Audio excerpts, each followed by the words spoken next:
1/1/2025 বছর শুরুতে চরমোনাই কামিল মাদ্রাসার ভর্তির কার্যক্রম কবে থেকে চালু হবে আমরা শুনে আসি মোহাম্মদ হাফিজুর রহমান সিরাজি হুজুরের কাছ থেকে।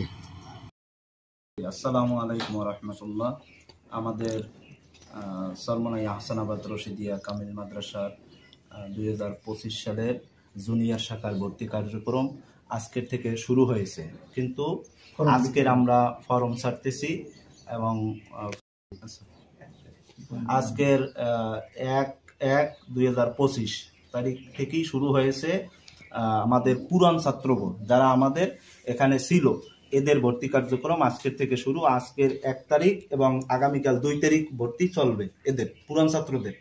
আর নূতন ছাত্রদের তারা ফর্ম নিতে পারবে, কিন্তু তাদের ভর্তি পরীক্ষা আমরা 3 তারিখ 3/1/2025 এবং 6/1/2025 এই 2 দিন আমরা ভর্তি পরীক্ষা নেব ইনশাআল্লাহ। এরপরে আমরা 8 তারিখ থেকে আনুষ্ঠানিকভাবে আমাদের ক্লাসের কার্যক্রম শুরু হবে ইনশাআল্লাহ। আর ভর্তির জন্য যোগাযোগ করবে কার সাথে এবং কোন স্থানে? ভর্তির জন্য আমার ওই অফিস শাখায় যোগাযোগ করতে পারবে বা আমাদের মাদ্রাসায় আসলে যোগাযোগ করতে পারবে, তবে ভর্তির কার্যক্রম আমার এই অফিস শাখায়।